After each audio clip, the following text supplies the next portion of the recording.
नमस्कार दोस्तों। जैसे कि आप जानते हैं कि भारत का इतिहास बहुत ही गौरवशाली रहा है और भारत में असंख्य खंडर, किले और प्राचीन गौरव के अन्य अवशेष पूरे देश में बिखरे हुए हैं। प्रत्येक शोकाकुल अवशेष के पास अपने गौरव की, अपने शासकों की, विदेशी आक्रमणकारियों की, अपने ऊपर हुई क्रूरता की, बर्बरता की, आंतरिक युद्धों की, भीषण हिंसा की और अलग-अलग राजवंशों के शासनकाल की कमजोर जड़ता के बारे में बताने के लिए अपनी एक अलग कहानी है। दोस्तों, आज हम इतिहास का ऐसा ही एक पन्ना खोल के देखने वाले हैं। तो चलिए जानते हैं दक्षिण भारत के एक महान गौरव और भारत के सबसे अभेद्य किले के बारे में। जी हाँ, अभेद्य, यानी कि जिस किले को जीत पाना मुमकिन ना हो। और इसे ये उपाधि आज के इतिहासकारों ने नहीं, बल्कि स्वयं महान छत्रपति शिवाजी महाराज ने दी है। तो चलिए वीडियो शुरू करते हैं और जानते हैं तमिलनाडु के विल्लुपुरम डिस्ट्रिक्ट के जिंजी शहर में स्थित जिंजी फोर्ट अथवा जिंजी दुर्ग के बारे में।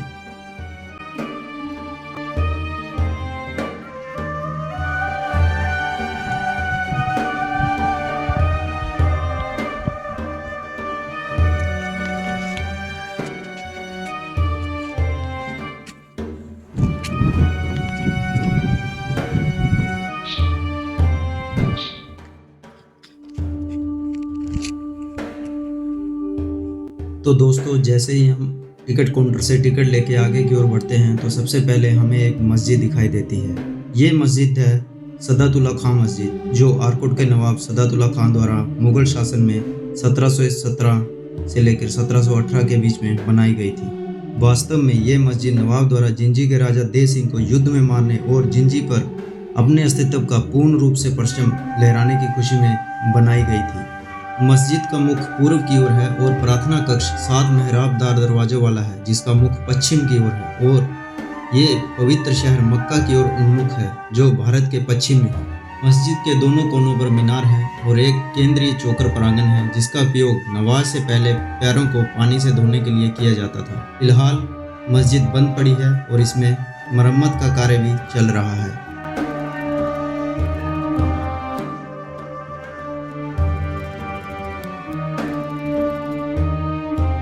किले का मुख्य प्रवेश द्वार एक खाई के ऊपर बनाया गया है और इसे घुमावदार आकार में बनाया गया है। किले के पहले गेट के स्तंभ बहुत ही खूबसूरत ढंग से बनाए गए हैं, जिन पर विभिन्न विभिन्न प्रकार की नक्काशियां उकेरी गई हैं। आपको यह भी बता दें कि जिंजी किला परिसर 3 पहाड़ियों पर स्थित है और हर पहाड़ी पर अपना अलग अलग स्वयं निहित गढ़ है। उत्तर में कृष्ण कोण के नाम पर कृष्णागिरी, पश्चिम में अनंत कोण के नाम पर अनंतगिरी या राजागिरी और दक्षिण पूर्व में चंद्रायन दुर्ग स्थित है। 3 पहाड़ियों के क्षेत्र को घेरने वाली दीवार लगभग 13 किलोमीटर तक फैली हुई है।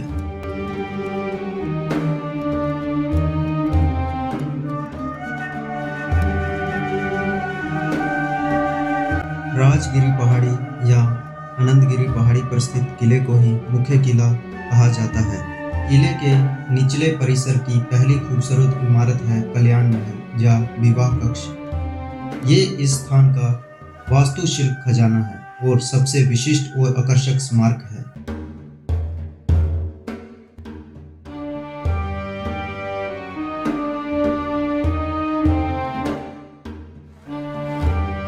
महल के भीतर बनाए गए जलकुंड में एक बड़ा वर्गाकार दरबार या यूं कहें एक बड़ी सी स्टेज बनी हुई है, जो चारों तरफ से कमरों से घिरा हुआ है। बताया जाता है कि जहां पर राजा की रानियां रहा करती थी। और कुछ ये भी कहते हैं कि इसमें बाहर से आने वाले शाही मेहमानों को रखा जाता था। बिल्कुल सामने की तरफ बीच में पिरामिड नुमा छत के साथ 7 मंजिला इमारत बनी हुई है, जिसमें लगभग 8 फीट वर्ग के कमरे बने हुए हैं और ऊपर तक जाने के लिए खड़ी सीढ़ियां भी बनी हुई हैं।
इसकी ऊपरी मंजिल पर पहुंचने के बाद राजगिरी पर्वत का और निचले किले परिसर का दृश्य बड़ा ही सुंदर दिखाई देता है।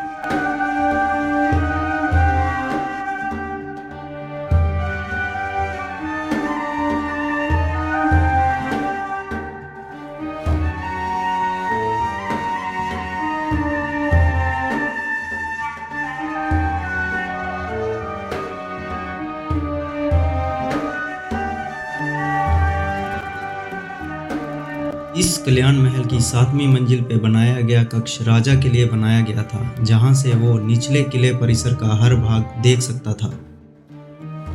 ये कक्ष बहुत ही खूबसूरत तरीके से बनाया गया है, जिसकी हर दीवार पे नक्काशी उकेरी गई है।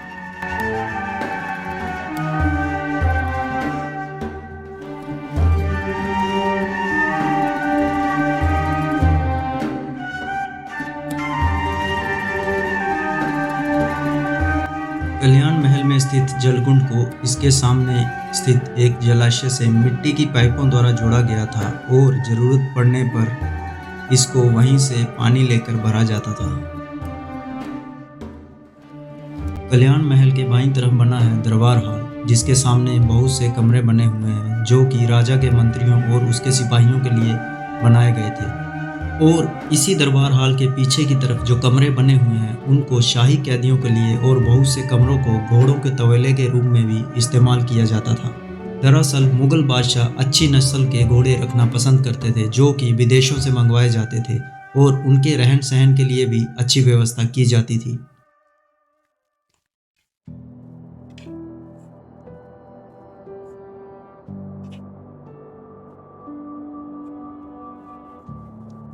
इस जगह पर बनाए गए इन सब रहन बसेरों की जल आपूर्ति यहाँ पे बनाए गए एक कुएं के द्वारा पूरी की जाती थी, जो कि आज भी एक अच्छी अवस्था में यहाँ पे है। पर हमारे में से कुछ लोगों ने वहाँ पे जाके उसे प्लास्टिक डाल डाल के प्रदूषित कर दिया है।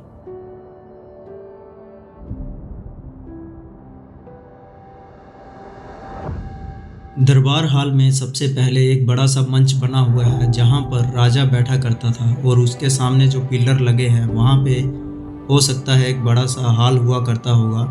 और बताया जाता है कि यहाँ पे राजा के मंत्री लोग बैठा करते थे। और सबसे आगे जो है एक बड़ी सी स्टेज बनी हुई है, जहाँ पे लोक प्रथा के कार्यक्रम और सम्मेलन हुआ करते थे। पत्थर के बनाए गए इस बड़े से मंच पर बैठकर ही राजा जनता की परेशानियां और अपने विचार अपने सेना के बीच में रखा करता था। मंच पर रखी गई पत्थर की एक शिला, जो कि बड़ी बारीकी से गोल आकार में काटी गई है, देखने में बेहद खूबसूरत लगती है। दरअसल आज हम जिस जगह पर इस दरबार हॉल को देख रहे हैं, 1970 से पहले वहां पर रेत और मिट्टी के ढेर हुआ करते थे, जिसे 1970 में खुदाई करके खोजा गया है। एक फ्रेंच अधिकारी जिन्होंने कृष्णप्पा नायक के शासनकाल में जिंजी का दौरा किया था, बताते हैं कि यहाँ पर राजा से मिलने के लिए कुल 11 सुरक्षा परतों से होकर गुजरना पड़ता था। और इसी दरबार हॉल के बाईं तरफ एक आलीशान पैलेस हुआ करता था, जिसमें राजा रहा करता था, जिसे रयार मंडप कहा जाता था। हालांकि विभिन्न राजवंशों द्वारा इस जगह पर अपनी प्रभुत्वता को स्थापित करने और समय की मार ने इस पैलेस को नष्ट कर दिया है, पर आज भी जो इस पैलेस में देखने योग्य चीज़ है वो है इस पैलेस की 500 साल पहले बनाई गई गोल आकार की सीढ़ियाँ। जैसे कि हम देख सकते हैं कि भारत में इस तरह की सीढ़ियों का डिज़ाइन विदेशी राज के साथ प्रचलन में आया था, पर इस किले में ये डिज़ाइन लगभग 500 साल पहले ही बना डाला था। इससे एक बात तो साबित होती है कि भारत का आर्किटेक्चर इतिहास कितना मजबूत रहा होगा। इसके अलावा ये भी आश्चर्यचकित करने वाला है कि ये सीढ़ियाँ ग्रेनाइट के पत्थरों को काट कर बनाई गई हैं और आज भी एकदम मजबूती से खड़ी हैं। इन सीढ़ियों से ऊपर आकर हम इतिहास के उस शानदार महल का एहसास कर सकते हैं, जो वास्तव में अब सिर्फ अवशेषों में ही बचा रह गया है। हम इसे शानदार का खिताब इसलिए भी दे सकते हैं क्योंकि बताया जाता है कि 500 से 700 साल पहले भी यहाँ पर आधुनिक स्वच्छता व्यवस्था की खोज हो चुकी थी। हमें यहाँ पर पुराने बाथरूम के अवशेष मिलते हैं, जिनमें उस समय भी फ्लशिंग सिस्टम का इस्तेमाल किया जाता था और इंजीनियरिंग ऐसी कि रोज़मर्रा की ज़रूरतों के लिए पानी की पूर्ति इस महल में मिट्टी की बनाई गई पाइपों के जरिए पूरी की जाती थी, जिसकी झलक हमें आज इन अवशेषों में देखने को मिल जाती है।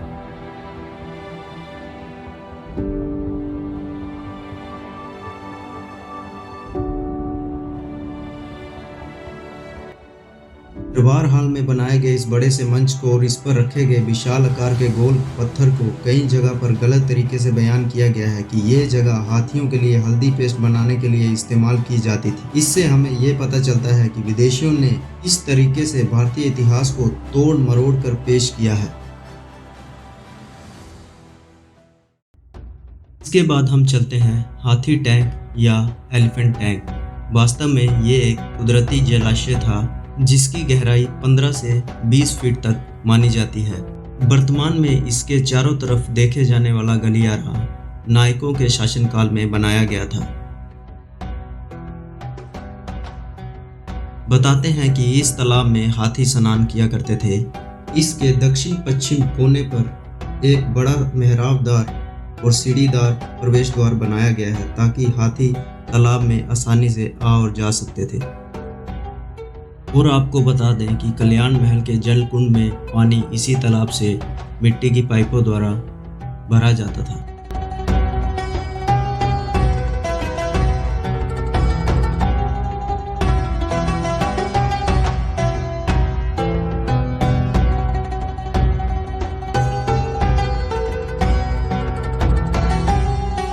हाथी टैंक से बाहर निकलकर हम चलते हैं व्यायामशाला में। वास्तव में ये पूर्व पश्चिम दिशा में ग्रेनाइट के पत्थरों से निर्मित एक लंबा हॉल है। इसकी छत पर चारों ओर ईंट, पत्थर और चूने को मिलाकर बनाई गई नक्काशियां हैं जो वर्तमान में तो नष्ट हो गई हैं, पर फिर भी इनके अवशेषों को देख के ये पता चल सकता है कि ये वास्तव में बहुत खूबसूरत रही होंगी।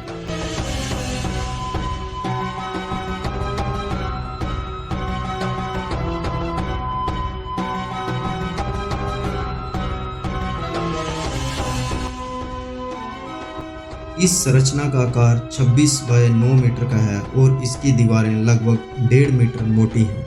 इसकी छत को गुंबददार बनाया गया है और इसमें रोशनी आने के लिए ऊपर एक छेद भी रखा गया है।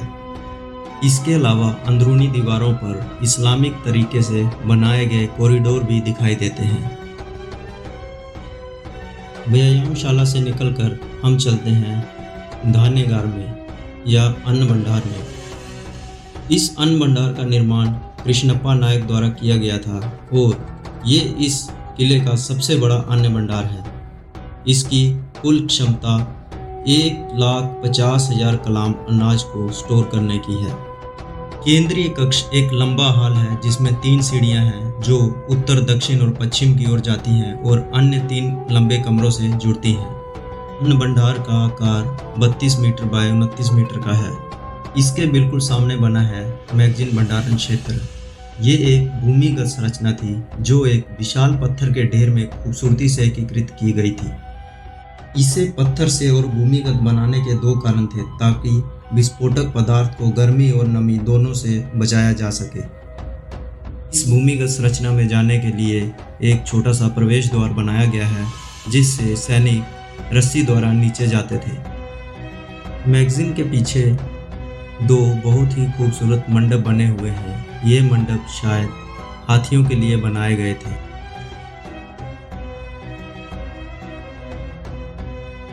और इनकी दीवारों पर बनाई गई कलाकृतियां आज भी देखने में बहुत ही खूबसूरत लगती हैं। इस निचले और आंतरिक किले में जो हमें आखिरी इमारत देखने को मिलती है वो है वेणुगोपाल स्वामी जी का मंदिर।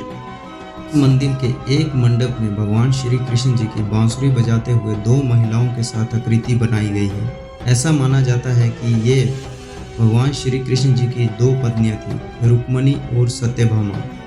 इसके अलावा इनके दाएं और बाएं 2 और पूजा मंडप हैं जिनमें 2 अलग अलग देवियों की आकृतियां बनाई गई हैं। वास्तव में ये इस स्थान पर मूर्ति कला का सबसे अच्छा नमूना है। दुखद बात यह है कि मंदिर में बनी मूर्तियां हमलावरों द्वारा तोड़ दी गई हैं, परंतु इनकी बनावट और सुंदरता बताती है कि ये मंदिर वाकई में ही बहुत सुंदर हुआ करता होगा।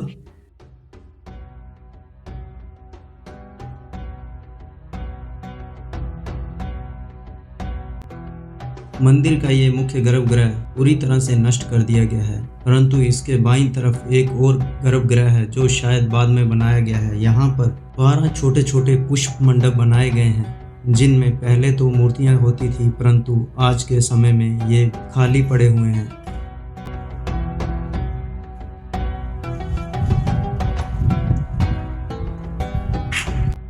इस मंदिर के सामने इस किले में प्रवेश करने के लिए एक विशालकाय लकड़ी का दरवाजा लगा हुआ है, जिसे दक्षिण दरवाजा भी कहा जाता है। दरअसल ये भारत के दक्षिण दिशा को दर्शाता है। इसके अलावा इसे गेटवे ऑफ तिरुचिरापल्ली भी कहा जाता है। किले के इस परिसर से हम इस किले के दक्षिण पूर्व में स्थित चकलिया दुर्ग पहाड़ी की भव्यता और सुंदरता का आनंद भी ले सकते हैं। तो दोस्तों, यहाँ से हम चलेंगे इस परिसर के महान किले की ओर, यानी कि राजगिरी पर्वत पर बनाया गया राजगिरी किला, जो कि लगभग 800 मीटर की ऊंचाई पर एक सीधी चट्टान पर बनाया गया है। लेकिन उसके साथ साथ हम जानेंगे इस जगह का इतिहास। जिंजी किला जिंजी या सेंजी के नाम से जाना जाता है और इसको ये नाम यहाँ की कुल देवी सेंजी अम्मन के नाम पर दिया गया है। ये किला दक्षिण भारत के सबसे महत्वपूर्ण और शक्तिशाली किलों में से एक था। एक समय ये महान मध्ययुगीन शक्तियों का केंद्र था, जो वर्चस्व के लिए संघर्ष कर रही थी, और इसकी महान किलेबंदी और अवैध होने के कारण मध्यकालीन यूरोपीय यात्रियों ने इसे पूर्व का ट्रॉय होने का खिताब भी दिया था। राजगिरी किले तक पहुंचने के लिए हमें कुल 7 सुरक्षा दरबारों से होकर गुजरना पड़ता है, और ये चीज़ इसे और भी सुरक्षित बना देती है। इतिहास के मुताबिक जिंजी पर 200 ईस्वी से लेकर 500 ईस्वी तक जैन लोगों का निवास हुआ करता था, और उसके बाद 9वीं सदी में चोल राजाओं की इस स्थान पर राजनीतिक रुचि बढ़ी और उन्होंने ये समझा कि ये दुश्मन के आक्रमण से बचने के लिए एक निगरानी टावर हो सकता है। इसीलिए चोल राजवंश द्वारा सबसे पहले पहाड़ी के ऊपर एक छोटा किला बनाया गया। इस प्रकार चोल शासन 900 ईस्वी से लेकर 103 ईस्वी तक जिंजी पे रहा। परंतु जिंजी की महानता की शुरुआत कोणार्क राजवंश से हुई। दरअसल 1200 ईस्वी के आसपास अनंतकोण नामक एक स्थानीय चरवाहे को भेड़ें चराते समय जिंजी की पश्चिमी पहाड़ियों की गुफा में छिपा हुआ एक बड़ा खजाना मिला। अपनी नई नई संपत्ति के साथ उसने कई योद्धाओं को इकट्ठा किया और अपने लिए एक राज्य बनवाया, और उसी पहाड़ी पर जहां उसे यह खजाना मिला था, नंदगिरी नामक एक छोटा सा किला बनाया, और तभी से जिंजी कोण राजाओं की सीट बन गया। कोणार्क शासनकाल में ही चोल राजवंश द्वारा बनाए गए किले को मजबूत किया गया, और इस प्रकार 1190 ईस्वी से लेकर 1330 ईस्वी तक कोणार्क शासन जिंजी पर रहा। 14वीं शताब्दी के पूर्वार्ध में कुछ समय के लिए किला कर्नाटका के होयसला राजवंश के पास चला गया था। 15वीं सदी की शुरुआत तक जिंजी दक्षिण भारत के सबसे महत्वपूर्ण शहरों में से एक बन गया था, और ये किला विजयनगर साम्राज्य के अधीन चला गया था। यानी कि 15वीं शताब्दी में इस पर नायकों का शासन था, और उनके शासन के तहत ही जिंजी ने बड़े पैमाने पर विस्तार देखा और इसे कर्नाटका की हम्पी की तर्ज पर बनाया गया था।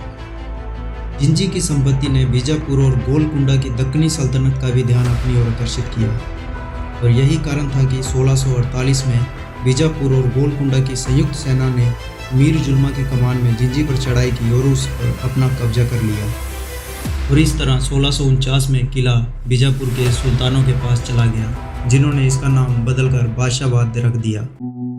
समतल मैदान के इसी रास्ते पर बना है जिंजी किले का सबसे पुराना मंदिर, जहां तक कि किले की नींव रखने से भी पहले का।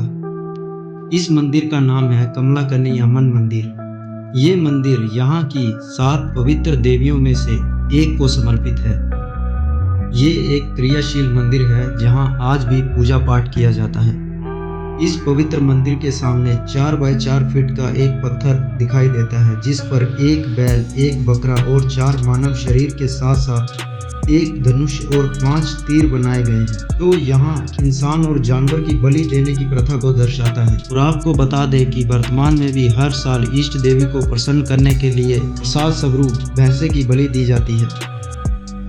मंदिर के पीछे स्थित चट्टानों पर हिंदू देवी देवताओं की पेंटिंग की गई है, जो नायक काल की प्रतीक होती है, और ये दर्शाता है कि इस मंदिर को नायक काल में भी प्राथमिकता दी गई थी, और उस दौरान भी इस मंदिर का संरक्षण और यहाँ पर पूजा पाठ की जाती होगी। राजगिरी किले की चढ़ाई के मध्य में बना ये जलाशय आकार में तो छोटा है, पर ये वह जलकुंड है जहाँ से पानी को ऊपर से नीचे गिराया जाता था। इससे कल्याण महल में बने फव्वारों को चलाया जाता था और रेयार महल की स्वच्छता प्रणाली की जरूरतों को भी इसी से पूरा किया जाता था। 1677 ईस्वी तक जिंजी के किले पर बीजापुर का कब्जा था, जब शिवाजी ने कर्नाटका अभियान के दौरान इस पर कब्जा कर लिया और यहाँ दक्षिण में मराठा साम्राज्य की रणनीतिक चौकी बना दी। मराठों ने मूल किले की दीवारों के चारों ओर लगभग 20 फीट मोटी प्राचीरें बनवाई। 1689 ईस्वी में मुगलों ने जब मराठा राजधानी रायगढ़ पर कब्जा कर लिया तो छत्रपति शिवाजी के छोटे बेटे राजा राम और उनकी पत्नी ताराबाई दोनों भाग निकले और जिंजी में पहुंचे। इसी दौरान उनका पीछा करते हुए मुगल सेना भी जिंजी तक आ पहुंची और 1690 से लेकर 1698 तक लगभग 8 वर्षों तक किले की घेराबंदी की, जो मुगल साम्राज्य के इतिहास में सबसे लंबे समय की घेराबंदी थी। जिसके उपरांत ये किला मुगलों के शासनकाल में चला गया। इसके उपरांत 1700 ईस्वी में मुगलों के सम्राट औरंगजेब ने किले को बुंदेला अधिकारी राजा स्वरूप सिंह को सौंपा और जिंजी ने जिंजी के बुंदेला राजाओं के तहत इतिहास में एक नए चरण में प्रवेश किया। राजा स्वरूप सिंह की वृद्धावस्था में मृत्यु हो जाने के कारण ये किला उनके बेटे राजा दे सिंह के अधिकार में चला गया, जो कि 1714 में एक स्थानीय मुगल गवर्नर के सेना के साथ लड़ते हुए बहादुरी से मारे गए। जिसके उपरांत ये किला पूरी तरह से आरकोट के नवाबों के हाथ में चला गया और यहीं से जिंजी किले के पतन और गिरावट की शुरुआत शुरू हो जाती है, पर किसी महान सेनापति के हाथों नहीं, बल्कि प्रकृति के सबसे छोटे लेकिन सबसे घातक जीव मच्छरों के हाथों से।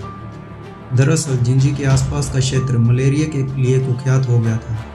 इस बीमारी से त्रस्त होकर 1716 में मुगलों ने अपना मुख्यालय जिंजी से आरकोट में स्थानांतरित कर लिया। इसके उपरांत तमिलनाडु तट पर वर्चस्व के लिए ब्रिटिश और फ्रांसीसी युद्धों के दौरान 1750 में फ्रांसीसियों ने जिंजी पर कब्जा कर लिया। लगभग 10 वर्षों तक किले पर कब्जा करने के दौरान फ्रांसीसियों ने मलेरिया के कारण लगभग 1200 सैनिकों को खो दिया। ब्रिटिश ईस्ट इंडिया कंपनी, जिसने 1760 में इस किले की कमान संभाली, उसके पास इस अस्वस्थकर और कुख्यात मलेरिया परनव किले का कोई उपयोग नहीं था और अंत में उन्हें भी ये किला छोड़कर जाना पड़ा।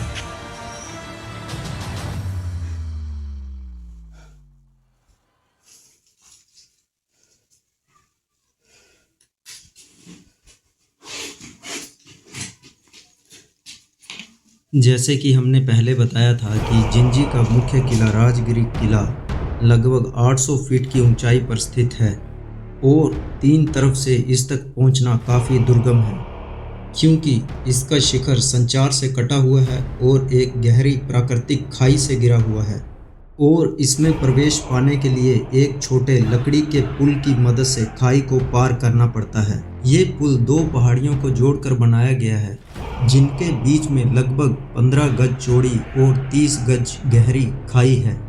इसके अलावा इस किले को 25 फीट ऊंची दीवार, जो कि लगभग 5 फीट मोटी है, उसके द्वारा और दृढ़ बनाया गया है।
जैसे ही हम इस किले के एकमात्र प्रवेश द्वार से अंदर आते हैं तो हमें अपने दाईं तरफ एक अन्न भंडार देखने को मिलता है, जो आज भी एक अच्छी स्थिति में खड़ा है। किले में अंदर प्रवेश करते ही हमें जो पहला कक्ष देखने को मिलता है वो है टैक्स कलेक्शन कक्ष।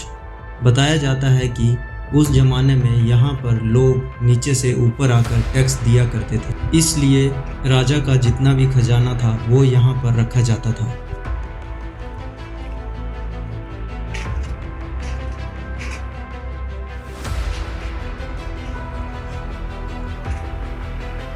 किले में बिल्कुल सामने एक कॉन्फ्रेंस हॉल बना हुआ है। हालांकि बताया जाता है कि राजा मुख्यतः यहाँ पर नहीं रहता था, पर किसी विशेष उद्देश्य से या किसी विशेष दिन ही यहाँ पर आया करता था।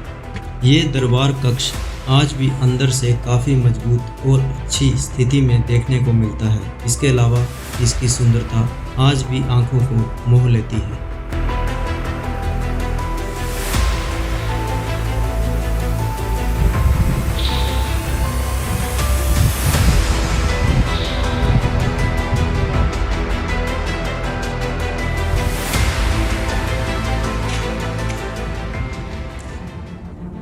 इस कॉन्फ्रेंस हॉल के सामने वाले दरवाजे से बाहर निकलकर हम पहुंचते हैं रंगनाथम स्वामी टेम्पल पर। ये मंदिर भी शायद विजयनगर काल में बनाया गया था, परंतु इस समय इस मंदिर में किसी भी देवी देवता की कोई प्रतिमा नहीं है और यहाँ पर कोई पूजा पाठ भी नहीं होता है।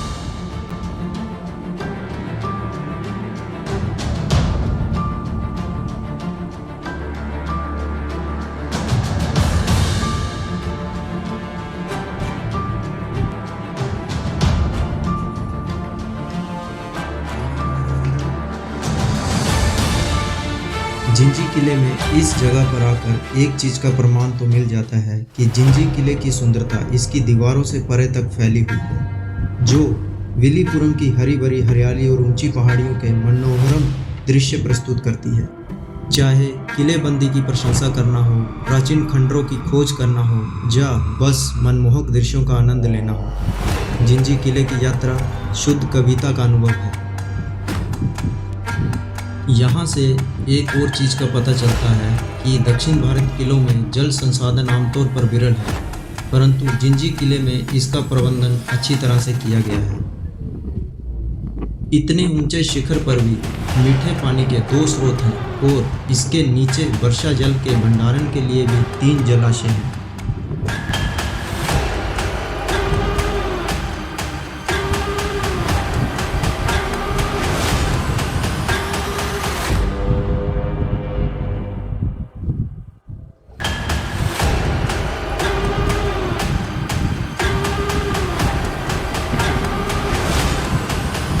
मंदिर के बिल्कुल सामने बना है इस अभेद्य किले का वॉच टावर या फ्लैग होस्टिंग टावर या फिर इसको बेल टावर भी कह सकते हैं। इस टावर के ऊपर चढ़कर कोई इंसान अपनी खुली आंखों से मीलों दूर तक देख सकता है और इसी बात को ध्यान में रखते हुए चोल राजवंश ने इस जगह को अपने निगरानी टावर के रूप में इस्तेमाल किया था।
हमने इस टावर के ऊपर तक जाने की कोशिश की थी पर असफल रहे क्योंकि इस टावर की सीढ़ियां टूट चुकी हैं।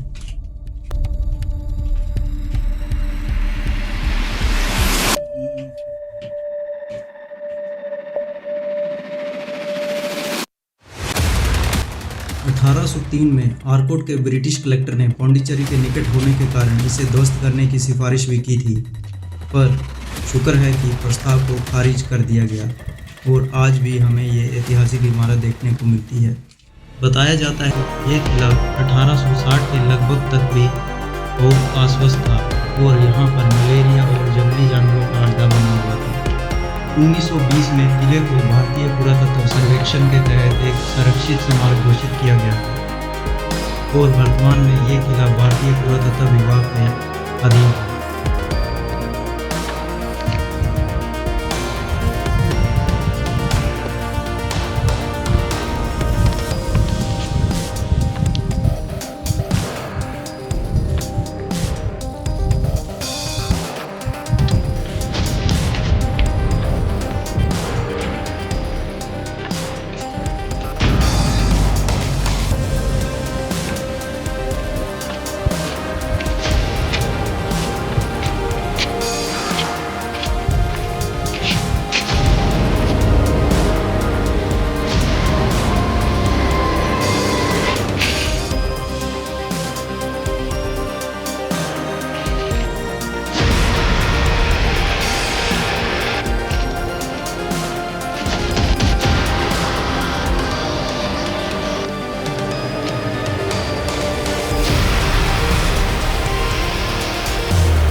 वॉच टावर के दाहिनी तरफ एक मंडप बनाया गया है जिसमें एक अन्य तोप रखी गई है। ये तोप तीसरे सुरक्षा दरवाजे पर रखी गई तोप से काफ़ी बड़ी है और इस पर तमिल भाषा में कुछ लिखा गया है जो शायद इसको इस जगह पर लगाने की तारीख या कि तोप के बनने की तारीख हो सकती है।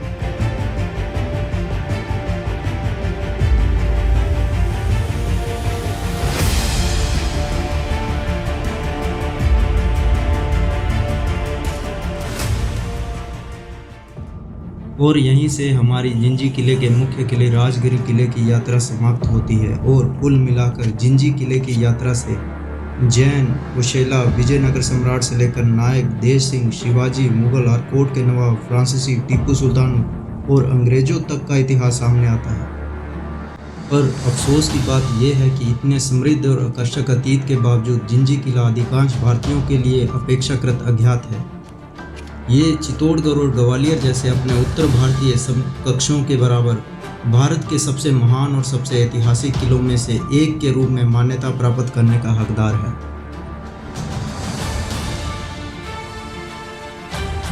आपको एक चीज़ और बता दें कि जिंजी किले की चढ़ाई में स्थित सीढ़ियाँ समय के साथ साथ काफ़ी घिस चुकी हैं और इन पर चलना काफ़ी मुश्किल है, इसलिए जब भी आप यात्रा के दौरान नीचे की ओर जाएं तो काफ़ी संभल के जाएं।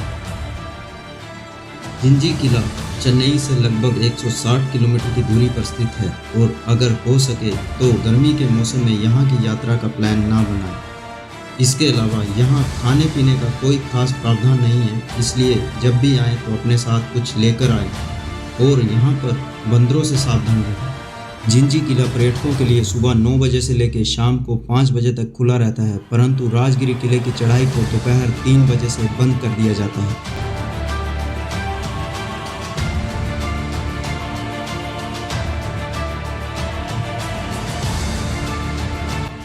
जिंजी किले के परिसर में दूसरी महान पहाड़ी और इसके अलावा यहाँ की प्रसिद्ध जगहों के बारे में हम अगली वीडियो में देखेंगे।